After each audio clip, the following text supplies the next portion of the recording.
বাংলা নিকেতনে আজকের আলোচনার বিষয় নবম শ্রেণীর দাম গল্পটি।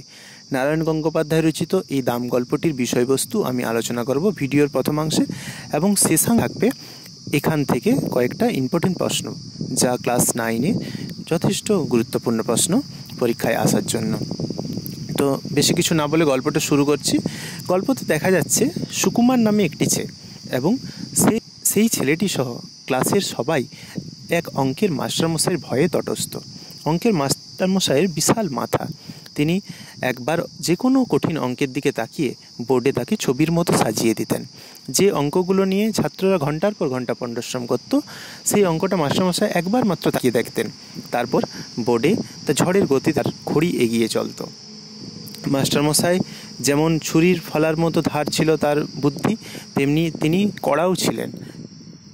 অঙ্ক না পারলে তিনি ক্লাস ফাটিয়ে হুঙ্কার দিতেন, পুরুষ মানুষ হয়ে অঙ্ক পারিস নে। তার উপর যদি কেউ কাঁদতো তাহলে বলতেন যে কাঁদতে লজ্জা করে না, এক্ষুনি পা ধরে পুকুরে ছুঁড়ে ফেলে দেবো। ছাত্ররা সেটা বিশ্বাস করে ফেলতো যে মাস্টারমশাই পারবেন পা ধরে পুকুরে ছুঁড়ে ফেলে দিতে, কারণ মাস্টারমশাইয়ের হাতির চড় খেয়ে তাদের প্রাণ ওষ্ঠাগত হয়ে যেত। তো সেই মাস্টারমশাই প্লেটোর দোরগোড়ায় যে অঙ্ক পারে না তার প্রবেশ নিষেধ বলে বলেছিলেন। তা না হয় বিশ্বাসযোগ্য, কিন্তু মাস্টারমশাই স্বর্গের খবরও কোথা থেকে পেয়েছিলেন যে স্বর্গের দোরগোড়াতেও নাকি লেখা ছিল যে অঙ্ক জানে না সেখানে তার প্রবেশ নিষেধ। যাই হোক, এই মাস্টারমশাই যারা অঙ্কে 100-র মধ্যে 100 পেত তারাও এই মাস্টারমশাইকে ভয় করত, আর সুকুমারের মতো ছেলেরা যারা টেনে টুনে কোনো রকমে 20 পেত তাদের কথা তো বলতেই নেই। তো মাস্টারমশাইয়ের ভয় ভীতি দূর হলো যখন মেট্রিকুলেশন পাস করলো সুকুমার। কিন্তু ভয় ভীতি দূর একদিক দিয়ে হলেও মনের অগোচরে কিন্তু সেই মাস্টারমশাইয়ের ভীতি থেকেই গেল। তাই যখন MA পাস করার পর প্রফেসর হয়ে যাওয়ার পরেও মাস্টারমশাইয়ের ভয় তার মধ্যে ছিলই। তাই একদিন শীতের রাত্রে সুকুমার একদিন স্বপ্ন দেখছে, সে অঙ্কের পরীক্ষা দিচ্ছে এবং মাস্টারমশাই গার্ড হয়ে সামনে এসেছে। সুকুমারের একটাও অঙ্ক মিলছে না, মাস্টারমশাই দাঁতে দাঁত ঘষছেন আর তার চোখ থেকে যেন আগুন বেরোচ্ছে। ভয়ে সুকুমার ঘেমে উঠেছে সেই শীতের রাত্রে। তারপর যখন ঘুম ভেঙে যায় তখন সুকুমার দেখতে পাচ্ছে যে না, আর সে এখন কলেজের প্রফেসর, তাকে আর অঙ্ক কষতে হয় না। তো এইভাবে দীর্ঘদিন কেটে গেছে। কেটে যাওয়ার পর একদিন এক অনামী পত্রিকার পক্ষ থেকে সুকুমারের কাছে গল্প লেখার অনুরোধ আসে। সুকুমার সঙ্গে সঙ্গে ছোটোবেলার কাহিনী লিখতে গিয়ে মাস্টারমশাইয়ের কথা লিখে ফেলে, এবং যখন মাস্টারমশাইয়েরকে নিয়ে গল্প লিখে স্বাভাবিকভাবে সুকুমার মাস্টারমশাইয়ের দুর্নামি করে, এবং সে জানায় যে এইভাবে মারধর করে কখনো অঙ্ক শেখানো যায় না। যদি গাধাকে মেরে ঘোড়া করতে যাওয়া হয় তাহলে গাধা পঞ্চত্ব পাবে, অর্থাৎ মারা যাবে, সে কখনো ঘোড়া হতে পারবে না। ঠিক তেমনই অবস্থা হয়েছিল সুকুমারদের। সুকুমার এখন 2 আর 2 যোগ করলে 4 না 5 হয় তাই ভুলে গেছে। তাহলে মাস্টারমশাই কী করে অঙ্ক শেখাবেন? তো এইভাবে এক উপদেশমূলক এক মাস্টারমশাইয়ের ভুল ধরিয়ে দেওয়ার এক গল্প লিখে পত্রিকাকে দেওয়ায় সে সুকুমার 10 টাকা সেখান থেকে উপহার পেয়েছিল। তো তখন সুকুমার মনে করেছিল যে এই 10 টাকাই হচ্ছে মাস্টারমশাইয়ের কাছ থেকে তার নগদ লাভ। তারপর সুকুমার দীর্ঘদিন হয়ে যাওয়ার পর সেই গল্পের কথা ভুলে গেছে। এখন বয়স বেড়ে যাওয়ায় ঘুম না হওয়ার মতো অসুখ সুকুমারেরও ধরেছে। একদিন হঠাৎ বাংলাদেশের এক প্রান্ত থেকে এক কলেজে অনুষ্ঠানে বক্তৃতা দেওয়ার জন্য সুকুমারের কাছে ডাক আসে। তো এই রকম অনুষ্ঠানে যেতে গেলে খুবই মজা, কারণ নিজের খরচ তো কিছু নেই। আবার কলকাতা থেকে যদি কোনো চড়ুই পাখি কোনো গ্রামে গিয়ে ভাষণ দেয় তাহলে সে সেখানে রাজহাঁসের মর্যাদা পায়। সেই আনন্দে সুকুমারও সেখানে পাড়ি দিলেন, এবং সেখানে গিয়ে সুকুমার যে বক্তৃতা রাখলো সেই বক্তৃতাতে সেখানকার প্রিন্সিপাল তো খুবই খুশি এবং ছেলেরাও খুব খুশি।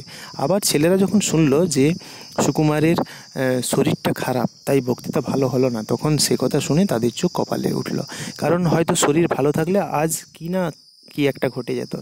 তো বক্তৃতা শেষে সুকুমার যখন তরুণদের উজ্জীবিত হওয়ার কথা বলে টেবিলে একটা থাপ্পড় মারে, তখন সেই টেবিল থেকে ফুলদানিটা কাঁপতে কাঁপতে থেমে যায়। অল্প কিছুক্ষণের জন্য সেটা যেন ধূলিসাৎ হতো, আর একটু যদি নড়ে যেত।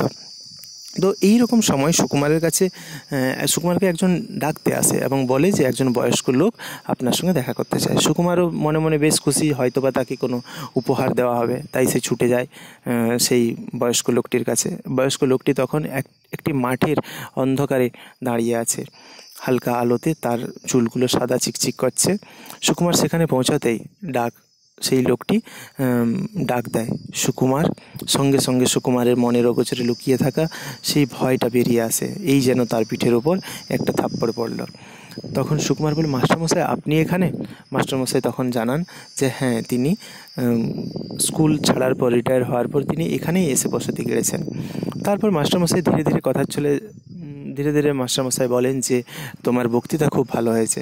সুকুমার বুঝতে পারেন যে মাস্টারমশাই বক্তৃতা ভালো বলছেন, কিন্তু বক্তৃতা তো তার ভালো হয়নি, কারণ সুকুমার তো জানে যে সে এই একটা বক্তৃতায় বনমহোৎসব থেকে শুরু করে রবীন্দ্র জয়ন্তী পর্যন্ত সমস্ত জায়গায় সে এটা চালিয়ে দেয়, এবং এখানে যে কোটেশান, সেই কোটেশানও কোনো ঠিক ঠিকানা নেই, কারণ একটা ইংরেজি কোটেশান সুকুমার বার্নার্ড শর নামে চালিয়ে দিয়েছিল।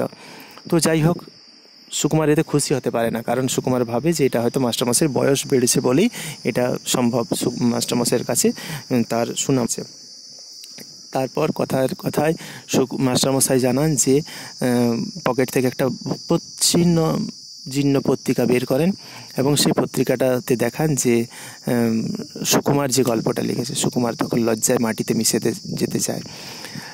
মাস্টারমশাই বলেন, তোমার বৌদি আমাকে বলছে যে যেমন ধরে ধরে মার দিতে শুনিয়ে দিয়েছে কথা, কিন্তু আমি বলেছি, মাস্টারমশাই বলছেন যে আমি বলেছি, শোনাবে না, তারা বড় হয়েছে আর আমার ভুল শুধরে দেবে, এটাই তো কাম্য। দেখো সুকুমার আমাকে অমর করে দিয়েছে। তারপর মাস্টারমশাই নাকি অনেক চিঠিও লিখেছিলেন, কিন্তু এখন সুকুমার যেহেতু অনেক বড় হয়ে গেছে, বড় মানুষ হয়ে গেছে, প্রফেসর হয়ে গেছে, তাই আর চিঠি পাঠাতে সাহস হয়নি। এবং মাস্টারমশাই চোখে জল দেখে সুকুমার বুঝতে পারেন যে ভালোবাসা, স্নেহ, মায়া, মমতার এক সমুদ্রের ধারে সে দাঁড়িয়ে আছে। এবং সুকুমার বুঝতে পারে যে ভালোবাসাকে সে 10 টাকায় মাত্র বিক্রি করেছিল। 10 টাকা দামটাকেই সে মনে করেছিল যে হয়তো মাস্টারমশাইয়ের কাছ থেকে পাওয়া আসল দাম, কিন্তু না, সুকুমার তার ভুল বুঝতে পারে। সে স্নেহ, মায়া, মমতাকে, মাস্টারমশাইয়ের যে অপার স্নেহ, মায়া, মমতা ছিল, সেই স্নেহ, মায়া, মমতাকে সে মাত্র 10 টাকার বিনিময়ে বিক্রি করেছে। সে আত্মগ্লানিতে তার সুকুমারের মন ভরে ওঠে। এইভাবে গল্পটা শেষ হয়।